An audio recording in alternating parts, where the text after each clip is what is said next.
The prosecutors did not know if he intended to kill all four. Massive, massive. Because during trial, I thought we would hear about, stalking and Instagram following, and I'm going to go for these four, or at least these three, and maybe Ethan sadly was sleeping over that night. They don't know if he intended to kill all four that night, meaning perhaps he was fixated on Kaylee and Maddie on the third floor, encountered Xana on the way down, perhaps followed, chased, did whatever it was, and ended up in Xana's room, where then suddenly there was a fourth. Maybe Xana and Ethan were not the intended targets, but it did not matter, because under the law, if you premeditate for 1 second, that is premeditation. You do not need to lie in wait. You do not need to write out a map. You do not need to write a diary saying, I'm going to do this. 1 second of premeditation is a first-degree premeditated murder, which means Xana and Ethan, maybe they weren't on the target list, but they were absolutely murdered with premeditation and malice aforethought. Absolutely. So, yeah. And then the judge accepted the plea. We weren't sure, but we had a pretty good idea, but he officially did.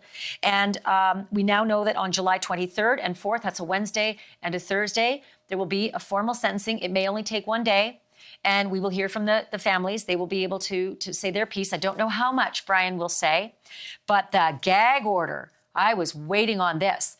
They said there's no reason now to have that gag order in place. It will be in place right now until sentencing, okay? So we're not going to hear anything until July 23rd at least, or 24th at least.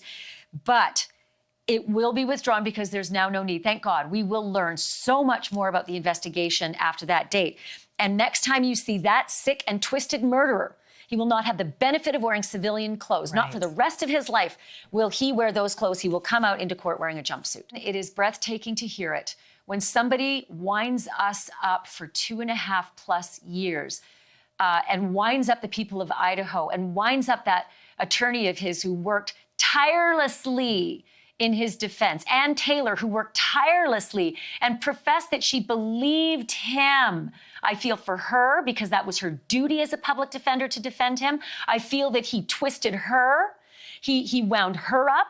He wound all of us up. He drained us of millions. He drained us of emotion. He took those 4 beautiful people from us.